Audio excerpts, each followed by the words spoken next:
నమస్తే. ప్రస్తుతం మనతో పాటు సీనియర్ జర్నలిస్ట్ భరద్వాజ్ ఉన్నారు. ఆయనతో మాట్లాడదాం. నమస్తే సార్. నమస్తే. సార్, ఇప్పుడు పాన్ ఇండియా సినిమాలు అని చెప్పేసి మాట్లాడుకుంటున్నారు కానీ ఇంతకు ముందే అంటే 50 ఏళ్ల క్రితమే super star Krishna pan India level సినిమాలు ఎన్నో తీశారు అని చెప్పేసి మాట్లాడుతున్నారు. అంటే కొంతమంది సీనియర్ జర్నలిస్టులు. మీరేమంటారు సార్? అంటే ఎలాంటి సినిమాలు ఉండే సార్ అప్పట్లో పాన్ ఇండియా సినిమాలు? పాన్ ఇండియా సినిమా అని అనలేం కానీ మోసగాళ్ళకు మోసగాడు సినిమా గురించి మాట్లాడతారు. మోసగాళ్ళకు మోసగాడు అనే సినిమా ట్రెజర్ హంట్ అనే పేరుతో కొన్ని దేశాల్లో రిలీజ్ అయింది. ఇంగ్లీష్లోకి డబ్ చేశారు ఆ సినిమాని. ఆ ఇంగ్లీష్లోకి డబ్ చేసినప్పుడు రాండార్ గై అని ఆయన జర్నలిస్టు, హిందూలో పనిచేసేవారు. ఆయన హిందూలో బ్లాస్ట్ ఫ్రమ్ పాస్ట్ అని చెప్పి ఒక కాలం రాసేవాడు. ఆయనతో అంటే మాడభూషి రంగదొరై ఆయన పేరు. ఆయనతో ఈ ఇంగ్లీష్లోకి అనువాదాలు చేయించుకున్నారు. ఈ మోసగాళ్ళకు మోసగాడు అనే సినిమా ఆరుద్ర గారు రాసిన స్క్రిప్ట్ అది. దాన్ని ఇంగ్లీష్లోకి ఈ మాడభూషి రంగదొరై అనే ఆయన అనువాదం చేశాడు. ఈ అనువాదాన్ని వీళ్ళు ఒకసారి హాలీవుడ్కి వెళ్ళి, అంటే అమెరికాలో వీళ్ళకి తెలిసిన వాళ్ళు ఉంటే వాళ్ళ ద్వారా ఒక హాలీవుడ్ స్క్రిప్ట్ రైటర్ దగ్గర కొంచెం కరెక్షన్స్ ఏవో చేయించుకుని దాంతో ఈ సినిమా డబ్ చేసి రిలీజ్ చేశారు. ట్రెజర్ హంట్ అనే పేరుతో కొన్ని దేశాల్లో విడుదలైంది, కొన్ని చోట్ల మంచి వసూళ్లే రాబట్టింది. అట్లా మొదటిసారి ప్రపంచం దృష్టికి వెళ్ళినటువంటి సినిమాగా మోసగాళ్ళకు మోసగాడిని చెప్తారు. అది 1971లో రిలీజ్ అయింది ఆ సినిమా. కేఎస్ఆర్ దాస్ గారు డైరెక్టర్ ఆ సినిమాకి. విఎస్ఆర్ స్వామి గారు కెమెరా చూశారు. అయితే కృష్ణ గారి సొంత బ్యానర్లో వచ్చినటువంటి రెండో సినిమా ఇది. అంతకుముందు ఆయన వరప్రసాదరావు గారి డైరెక్షన్లో అగ్ని పరీక్ష అనే ఒక సాంఘిక సినిమా తీశారు. అది ఫెయిల్ అయింది. ఫెయిల్ అయిన తర్వాత ఈయన కేఎస్ఆర్ దాస్ గారిని అప్రోచ్ అయ్యి, అప్పటికి మెడ్రాస్లో క్లింట్ ఈస్ట్వుడ్ సినిమాలు ఆడుతున్నాయి, కౌబాయ్ సినిమాలు. ఈ కౌబాయ్ తరహా సినిమా మనం చేస్తే ఎలా ఉంటుంది అని అడిగాడు ఆయన. అడిగి ఆరుద్ర గారిని అప్రోచ్ అయ్యి, మీరు ఒక్కసారి ఆ సినిమాలు చూడండి, చూసి ఆ ధోరణిలో తెలుగు నేటివిటీకి ఏదైనా ఒక కథ మీరు ఇస్తే మేము సినిమా చేద్దాం అనుకుంటున్నామని అడిగాడు ఈయన. అడిగితే ఆరుద్ర గారు గుడ్ బ్యాడ్ అగ్లీ అని ఒక సినిమా ఆడుతోంది అప్పుడు మెడ్రాస్లో. ఆ సినిమా ఇంకొక 2 సినిమాలు చూసి ఒక కథ తయారు చేశాడు. అంటే తెలుగు నేటివిటీ అంటే జానపద తరహాలోనే కొంచెం డిఫరెంట్ బ్యాక్డ్రాప్లోకి వెడుతూ ఒక కథని డిజైన్ చేశాడు ఆయన. అది కేఎస్ఆర్ దాస్ గారు కొంచెం మార్పులు అవి చేసి మొత్తానికి ఒక ఆర్డర్లోకి తీసుకొచ్చి, దీన్ని హాలీవుడ్ లెవెల్లోనే మనం తీయాలి, ఆ సినిమాలు ఎలాంటి ఇంపాక్ట్ కలిగిస్తున్నాయో అదే ప్రభావం ఆడియన్స్ మీద వేసేలాగా చిత్రీకరణ ఉండాలి అని కేఎస్ఆర్ దాస్ గారు చాలా కష్టపడి, ఎటువంటి టెక్నికల్ సపోర్టు లేకుండా, కలర్లో తీసిన సినిమా అది, ఎటువంటి టెక్నికల్ సపోర్టు లేకుండా ఈ సినిమాని రాజస్థాన్లోను ఎడారిలో తీశారు. అది ధారడారిలో తీశారు. ఇలా రకరకాల ప్రయోగాలు చేశారు ఆ సినిమాకి సంబంధించి. అంటే ప్రతిదీ విడ్డూరమే, అంటే ప్రతిదీ కొత్త. వీళ్ళకి ఏది ఎలా చెయ్యాలి అనే దగ్గర కన్ఫ్యూజన్ అయ్యి, మేకప్ దగ్గర నుంచి మాధవరావు గారు చాలా విషయాలు చెప్తారు, కృష్ణ గారి పర్సనల్ మేకప్ మ్యాన్. ఇలా రకరకాల కష్టాలు పడ్డారు. గుర్రాలు, అలాగే జ్యోతిలక్ష్మి, విజయ నిర్మల గారు వీళ్ళందరూ యాక్ట్ చేశారు ఆ సినిమాలో. ఈ క్రమంలో అంటే మొదటి కౌబాయ్ సినిమా అంటారు దాన్ని. అంటే కేవలం తెలుగులోనే కాదు, ఇండియన్ స్క్రీన్ మీదే మొదటి కౌబాయ్ అంటారు. కాకపోతే అదే టైంకి కౌబాయ్ తరహా కథతోనే డిఎల్ నారాయణ గారు కూడా ఒక సినిమా ప్రారంభించాడు. అది బ్లాక్ అండ్ వైట్లో, శోభన్ బాబు హీరో. దెబ్బకుఠా దొంగల ముఠా అనేది టైటిల్ దానికి. అయితే దానిలో కొంచెం ఎక్కువ జానపద సినిమాల శైలి ఉంటుంది. కౌబాయ్ ప్లస్ జానపదం 2 మిక్స్ అయి నడుస్తుంది. బ్లాక్ అండ్ వైట్లో తీశారు. కొంచెం అంటే లిమిటెడ్ బడ్జెట్లోనే వెళ్ళారు. ఇది కొంచెం లావిష్గా వెళ్ళారు కృష్ణ గారు. మోసగాళ్ళకు మోసగాడు. ఈ సినిమాలో ఒక షాట్ ఉంటుంది, అంటే నాగభూషణాన్ని కృష్ణ కొడితే అతనికి ప్రపంచం గిర్రున తిరిగినట్టు కనిపించాలి. ఆ షాట్ ఎలా తీయాలి అని కేఎస్ఆర్ దాస్ గారు విఎస్ఆర్ స్వామిని అడిగితే ఆయన చెప్పాడు, నాకు ఒక తాడు ఒక లారీ టైరు తెచ్చిస్తే నేను చేసేస్తాను అని. ఆ తాడు టైరు తెప్పించారా, ఏం చేస్తాడో చూద్దామని. ఆయన ఒక చెట్టుకి తాడు కట్టి దానికి ఈ లారీ టైర్ కట్టి కెమెరాతో సహా తాను దానిలో కూర్చుని దాన్ని తిప్పమని వదిలేశాడు. కెమెరా ఆన్ చేస్తే అది షూట్ చేశాడు ఆయన. ప్రపంచం గిర్రున తిరిగిన ఎఫెక్ట్ వచ్చేసింది కదా నీకు అని. ఈ ధోరణిలో షూటింగ్ జరిగింది అది. అంటే టోటల్గా స్వామి గారి మాయాజాలం కనిపిస్తుంది సినిమాలో. ఆయన వరల్డ్ సినిమాని విపరీతంగా ఫాలో అయ్యేవాడు. ఏ షాట్స్ ఎలా తీస్తున్నారు అనే దానికి సంబంధించి ఆయన కుదురులోంచి పుట్టుకొచ్చిన కెమెరామెన్లో ఇప్పటికీ తెలుగు సినిమా రంగంలో నడిపిస్తున్నారు. అంటే ఏదైనా ఒక పెద్ద సినిమా చేయాలి అనుకుంటే వెంటనే స్వామి గారి దగ్గరికి వెళ్ళిపోయేవాళ్ళు అందరూ. ఆయన తెలుగులో మొదటి స్కోప్ సినిమాకు కూడా ఆయనే కెమెరా, అల్లూరి సీతారామరాజు. అలాగే తెలుగులో మొదటి 70mm సినిమాకు కూడా ఆయనే చేశారు. పుష్పాల గోపీకృష్ణ కూడా ఆయన దగ్గర నుంచి వచ్చినవాడే. అలాగే ఎంవి రఘు గారు కూడా ఆయన దగ్గర నుంచి వచ్చినవాడే. ఆయన ప్రొడ్యూసర్గా కూడా చాలా టేస్ట్ ఉన్నటువంటి ప్రొడ్యూసరు స్వామి గారు. ఎన్టీఆర్తో తీశాడు ఆయన ఎదురీత అనే సినిమా, మధుసూదన్ రావు గారి డైరెక్షన్లో. ఇలా మంచి టెక్నీషియన్స్తో సినిమా చేసేవాడు కృష్ణ గారు. అయితే ఈ మోసగాళ్ళకు మోసగాడి కంటే కొంచెం ముందు రిలీజ్ అయింది అది, దెబ్బకుట దొంగల ముఠ అనే సినిమా. దీంతో కృష్ణ శోభన్ బాబు అభిమానుల మధ్య ఇప్పటికీ ఒక ఘర్షణ ఉంది. ఆ ఘర్షణ ఏమిటంటే, మొదటి కౌబాయ్ సినిమా ఇండియాలోనే, అప్పటికి బాలీవుడ్లో కూడా ఎవరు కౌబాయ్ సినిమాలు తీసే ప్రయత్నాలు చేయలే. ఆ టైంలో తెలుగులో మొదలైన ఈ 2 సినిమాలు. ఇంకా ఏ భాషా చిత్రసీమలోనూ ఇలాంటి ఆలోచనలు కూడా ఎవరూ చేయలేదు. దాంతో ఈ సినిమా పెద్ద అంటే ఇది కొంచెం జనంలోకి వెళ్ళింది, మోసగాళ్ళకు మోసగాడు దాంతో పోలిస్తాయి, ఏది దెబ్బకుట దొంగల ముఠాతో పోలిస్తాయి. అయితే ముందు రిలీజ్ అయింది కాబట్టి భారతదేశంలో మొదటి కౌబాయ్ సినిమా మాదే అని శోభన్ బాబు గారి అభిమానులు ఇప్పటికీ, అంటే ఎప్పుడు మోసగాళ్ళకు మోసగాడుకు సంబంధించిన వార్త ఎక్కడ దర్శనమిచ్చినా, అంటే అది మొదటి కౌబాయ్ సినిమా ఇండియన్ స్క్రీన్ మీద అని ఎవరైనా మాట్లాడగానే ఇమ్మీడియట్గా శోభన్ బాబు గారి అభిమానులు వచ్చి, మేము కదా ముందు, మా సినిమా ముందు రిలీజ్ అయింది, దీనికంటే 2 నెలల ముందు రిలీజ్ అయింది ఆ సినిమా అని క్లెయిమ్ చేసుకోవటం, ఆ ఘర్షణ ఇప్పటికీ వాళ్ళ మధ్య కొనసాగుతూనే ఉంది. కాకపోతే ఏంటంటే దెబ్బకుట దొంగల ముఠ అనేది కొంచెం తక్కువ బడ్జెట్లో ఆయనకు అనుకూలమైన పద్ధతిలో ఆయన తీసేశాడు డిఎల్ నారాయణ గారు. డిఎల్ నారాయణ అంటే దేవదాస్ ప్రొడ్యూసర్. ఆయన ప్రొడ్యూసరు, ప్రొడక్షన్ మేనేజరు, చాలా వ్యవహారత ఆయన. అంటే సినిమాని ఎలా తీయాలో ఆయనకు బాగా తెలుసు, అలాగే తీశాడు ఆయన తీసిన సినిమాలన్నీ కూడా. ఇలా మోసగాళ్ళకు మోసగాడు సినిమాకి సంబంధించి సినిమా తయారైపోయిన తర్వాత, ఫస్ట్ కాపీ వచ్చిన తర్వాత ఎన్టీ రామారావు గారికి చూపించారు. అది మీ అభిప్రాయం చెప్పండి అని.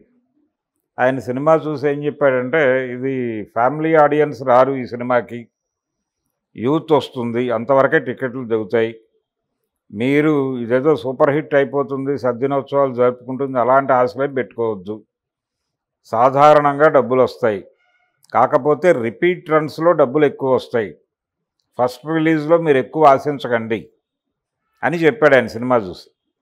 అదే జరిగింది. ఫస్ట్ రన్లో భారీగా సక్సెస్ కాదు ఆ సినిమా, రిపీట్ రన్స్లో బాగా డబ్బులు తెచ్చింది. అట్లా పద్మాలయ బ్యానర్కి మొదటి విజయవంతమైనటువంటి సినిమా మోసగాళ్ళకు మోసగాడు. అక్కడి నుంచి వాళ్ళ సక్సెస్ ప్రయాణం మొదలైంది.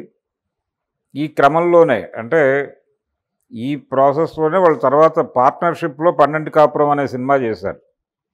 ప్రభాకర్ రెడ్డి గారి భాగస్వామ్యంలో 12 కాపురం సినిమా చేశారు. అది ఫ్యామిలీ సబ్జెక్ట్, ఇదేమో కౌబాయ్ సబ్జెక్ట్, అది ఫ్యామిలీ సబ్జెక్ట్. ఆ సినిమా అప్పుడు కూడా ఎన్టీఆర్ గారిని సలహా అడిగారు, ఈ సినిమాలో డబ్బులు పెట్టొచ్చా అని.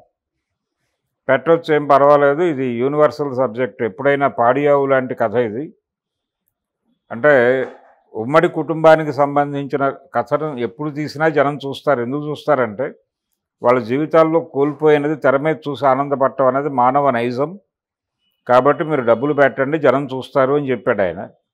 ఆ మేరకు డబ్బులు పెట్టారు, సినిమా సక్సెస్ అయింది, డబ్బులు వచ్చాయి. ఆ శతదినోత్సవానికి ఎన్టీఆర్ని చీఫ్ గెస్ట్గా పిలిచారు. ఆయన వెళ్ళాడు. ఆయన విజయవాడలో జరిగింది, ఊర్వశీ థియేటర్ కాంపౌండ్లో.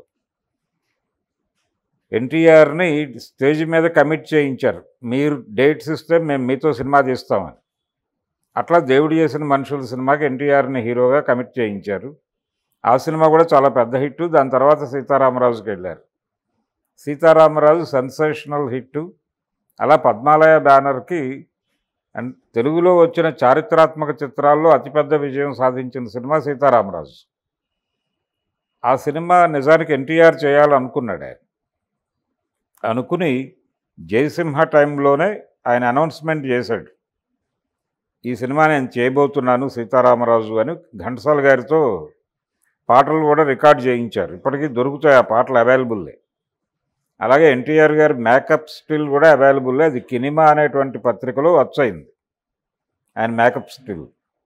అయినప్పటికీ స్క్రిప్టులో కొంత ఆయనకు ఇబ్బంది కలిగింది. అంటే సీతారామరాజు గారి జీవితంలో ఇద్దరు బ్రిటిష్ అధికారుల మీద దాడి చేశాడు ఆయన, చంపేశాడు ఇద్దరిని. ఆ చంపడానికి ముందు మన్యంలో నిర్బంధం ఉంది. ఆ నిర్బంధంతో పోలిస్తే ఈ బ్రిటిష్ ఆఫీసర్లను చంపిన తర్వాత వచ్చిన నిర్బంధం చాలా పెద్దది. ఆ నిర్బంధాన్ని తట్టుకునే పరిస్థితుల్లో అక్కడ గూడేలు లేవు. ఈయన కూడా లేడు, ప్రిపేర్డ్గా లేడు. వాళ్ళు విపరీతంగా సైన్యం విరుచుకుపడింది మన్యంలో. మొత్తం భయభ్రాంతులకు గురి చేశారు, భయపడిపోయారు జనాలు, టెర్రరైజ్ అయ్యారు. మీరు ఇక్కడి నుంచి వెళ్ళిపోండి అని దాదాపుగా సీతారామరాజును రిక్వెస్ట్ చేసే పరిస్థితి ప్రజలు. ఈ వాతావరణంలో అక్కడ ఉండటం కరెక్ట్ కాదు అని ఆయనకే అనిపించింది. సరెండర్ అయిపోయి నెమ్మదిగా జైలుకి వెళ్ళి తర్వాత చూద్దాం ఈ విషయం, కొంత విరామం ఇద్దాం, ఒక కామా పెడదాం పోరాటానికి అనుకున్నాడు ఆయన. అనుకుని ఈ సరెండర్ అయ్యేటువంటి ప్రాసెస్లో ఒక ఫ్రెండ్ దగ్గరికి వెళ్ళి అక్కడి నుంచి రాజమండ్రి బయలుదేరుతుండగా ఇన్ఫర్మేషన్ లీక్ అయ్యి ఆయన్ని అరెస్ట్ చేసి ఆ ఫ్రెండ్ రూమ్ దగ్గరే అరెస్ట్ చేసి తీసుకెళ్ళి కాల్చి చంపి ఎన్కౌంటర్ కథ లేరు అప్పటి బ్రిటిష్ అధికారులు. ఈ మొత్తం ఎపిసోడ్ డ్రై అవుతుంది. దీనిలో అంటే దీన్ని ఏం చేసినా సీతారామరాజు క్యారెక్టర్కి అన్యాయం చేసిన వాళ్ళం అవుతాము. దీన్ని అంటే ఆడియన్స్లో క్యూరియాసిటీ పెంచడం కోసం హైప్ చేస్తే చరిత్రకు అన్యాయం చేసిన వాళ్ళం అవుతాం. అలాగని యాజ్ ఇట్ ఈజ్గా తీస్తే డ్రై అవుతుంది. ఎలా జస్టిఫై చేయాలి అనే విషయంలో కన్ఫ్యూజన్ ఏర్పడి ఆగాడు ఆయన.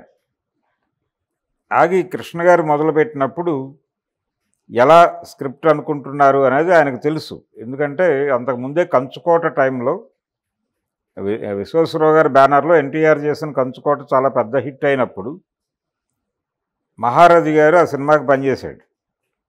పనిచేసి ఆయన అడ్వైజ్ చేశాడు, మీరు సీతారామరాజు మొదలుపెట్టి ఆపేశారు, అది ఇప్పుడు చేస్తే బాగుంటుంది అని ఆయన కొన్ని సలహాలు చెప్పాడు. అంటే ఎక్కడైతే డ్రై అవుతుందని ఎన్టీఆర్ అనుకున్నాడో అక్కడ కొన్ని ఎమోషనల్ సీన్స్ అల్లొచ్చు అని చెప్పి ఆయన చెప్పాడు. దాన్ని మొదట ఓకే అన్నాడు, కానీ నేను మళ్ళీ కన్విన్స్ కాల. వద్దొద్దు, అలాంటివి చేస్తే మళ్ళీ చరిత్రని మనం ఏదో చేసిన వాళ్ళం అవుతాం, అలా చేయొద్దు అని చెప్పాడు. మహారథి గారి స్క్రిప్ట్తో కృష్ణ సీతారామరాజు చేయబోతున్నాడు అని తెలిసి పిలిచి మందలించాడు ఆయన, వద్దు ఆ సినిమా చేయొద్దు అని. అయితే కృష్ణ గారు ఏమన్నాడంటే, అప్పుడు మీరు చేసేటట్లయితే మేము డ్రాప్ అయిపోతాము అని చెప్పాడు ఈయన వినయంగానే. నేను చేయను, మీరు చేయొద్దు అన్నాడు ఆయన. అప్పుడు బయటకు వచ్చి వీళ్ళు ప్రాజెక్ట్ అనౌన్స్ చేశారు. అంటే తనని కాదని సీతారామరాజు ప్రాజెక్ట్ అనౌన్స్ చేశారనే కోపము చిరాకు కలిగి ఎన్టీ రామారావు గారు దేవుడు చేసిన మనుషులు సద్దినోత్సవానికి రాలేదు. నాకు అక్కర్లేదు, ఆ సినిమా అక్కర్లేదు, ఆ షీల్డ్ అక్కర్లేదు అన్నాడు, వెళ్ళలేదు ఆయన. ఇలా సీతారామరాజు దగ్గర నుంచి కొంతకాలం మాటలు లేవు వాళ్ళ మధ్య. ఆ తర్వాత మళ్ళీ కురుక్షేత్రం టైంలో మళ్ళీ ఘర్షణ పడ్డారు. ఘర్షణ అంటే అప్పుడు కూడా ఆయనే పిలిచి డ్రాప్ అయిపో, ఆ ప్రాజెక్ట్ చేయొద్దని చెప్పాడు. ఈయన కొనసాగాడు, అది ఫ్లాప్ అయింది. కానీ ఎన్టీఆర్ మీద అభిమానం మాత్రం అలాగే ఉంది కృష్ణకి. అందుకనే ఆయన 300వ సినిమా తెలుగు వేరు లేవరాకి ఎన్టీఆర్ గారు రాజకీయాల్లో ఉన్నప్పుడు ఆయన్నే పట్టుకొచ్చి క్లాప్ కొట్టించాడు. ఆయన మీద ఆయనకు వ్యతిరేకంగా సినిమాలు తీసేవాడు ఈయన. మండలాధీశుడు, గండికోట రహస్యం, అలాగే ముఖ్యమంత్రి, రాజకీయ చదరంగం, నా పిలిపే ప్రభంజనం, ఇలా దాదాపు 7-8 సినిమాలు తీసాడు రామారావు గారిని టార్గెట్ చేస్తూ. విశ్వామిత్ర ఇలా. అయినప్పటికీ తన 300వ సినిమాకి ఎన్టీఆర్నే పిలిచి క్లాప్ కొట్టించాడు. ఆయన కూడా వచ్చాడు, అటువంటిది మనసులో పెట్టుకోకుండా. అట్లా ఒక గురు శిష్య బంధం కొనసాగేది వాళ్ళ మధ్య. అంటే సినిమాల్లోకి వెళ్ళటానికి పూర్వం ఆయన అభిమాన నటుడు ఎన్టీ రామారావు కృష్ణ గారికి. కాబట్టి ఆయనతో ఆ రిలేషన్ చివరి వరకు అలాగే మెయింటైన్ చేశాడు ఆయన. ఏ ఘర్షణలు వచ్చినా, ఏ ఇబ్బందులు వచ్చినా ఆయన 2 మాటలు అన్నా ఈయన పాజిటివ్గానే తీసుకునేవాడు తప్ప దాన్ని వేరే ధోరణిలో వెళ్ళేవాడు కాదు. 72లో ఆయన జయాంధ్ర ఉద్యమం జరిగినప్పుడు జయాంధ్ర ఉద్యమానికి మద్దతుగా కృష్ణ గారు ఒకరోజు రిలే పాస్ చేశాడు అక్కడ మెడ్రాస్లో పానగల్ పార్క్ దగ్గర. చేస్తే ఎన్టీఆర్ అప్పుడు కూడా పిలిచి తిట్టాడు ఆయన. అంటే ఈ ఆంధ్రాకి మద్దతు ఇస్తున్నారు తెలుగు హీరోలు అనే సంకేతం పెడుతుంది జనంలోకి. తెలంగాణ ప్రజలు దీని మీద నెగిటివ్గా రియాక్ట్ అయితే ఏంటి పరిస్థితి, అందుకని నీకెందుకు, నువ్వు అనవసరంగా ఇలాంటి పనులు చేయకు, ఎవరిని అడగకుండా అని చెప్పి పిలిచి మందలించాడు ఆయన. అయితే కృష్ణ గారికి అప్పుడు ప్రోగ్రాం ఉంది. ఆంధ్ర విడిపోతే మంగళగిరి అంటే గుంటూరు విజయవాడ మధ్య మంగళగిరి, ఇప్పుడు నాగార్జున యూనివర్సిటీ ఉన్న ప్రాంతంలో స్టూడియో కట్టాలి అనేది ఒక ఆలోచన ఉండేది ఆయనకి. ఆ ప్రకటన చేశాడు ఆ రోజు పానగల్ పార్క్ దగ్గర. ఆంధ్ర విడిపోతే, జయాంధ్ర ఉద్యమం సక్సెస్ అయ్యి ఆంధ్ర విడిపోతే గుంటూరు విజయవాడల మధ్య స్టూడియో నిర్మాణం కృష్ణ గారు అని ఆ రోజున పేపర్లో వచ్చేసింది. ఇవన్నీ చూసి ఎన్టీఆర్ పిలిచి కోపడ్డాడు. నువ్వెవడివి, నీ ఇష్టం వచ్చినట్టు స్టెప్స్ తీసేసుకోవడానికి ఇక్కడ పెద్దవాళ్ళు ఉన్నాం, అడగాలి కదా అని కోపడ్డాడు ఆయన.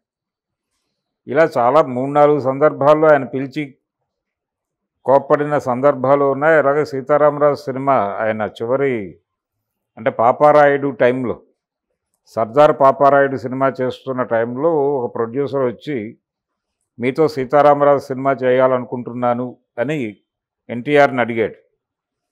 అడిగితే ఆయన ఓకే చెప్పాలా వద్దనాలా అనే ఒక చిన్న కన్ఫ్యూజన్లోకి వెళ్ళాడు. ఆ టైంలో పరుచూరి బ్రదర్సు ఎన్టీఆర్ గారికి చండశాసనుడు స్క్రిప్ట్ రాస్తున్నారు.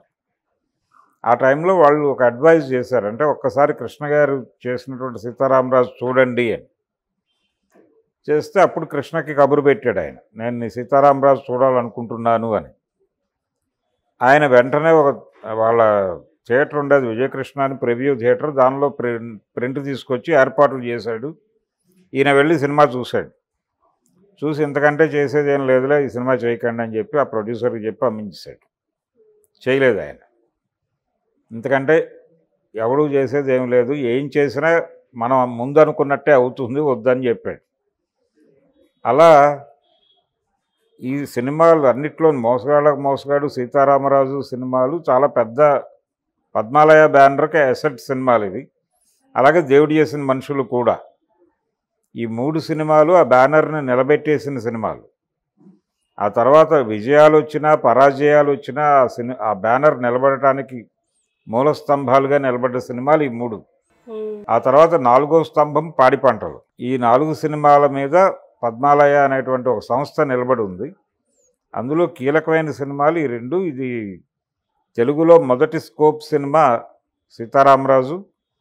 అలాగే ఇండియన్ స్క్రీన్ మీద శోభన్ బాబు గారి అభిమానులు అభ్యంతరం చెప్పకపోతే మొదటి కౌబాయ్ సినిమా మోసగాళ్ళకు మోసగాడు. అది ట్రెజర్ హంట్ పేరుతో విదేశాల్లో కూడా ప్రదర్శితం అయింది. కాబట్టి మొదటిసారిగా తెలుగు నుంచి వరల్డ్ మార్కెట్ని అడ్రస్ చేసిన సినిమాగా దానికి ఒక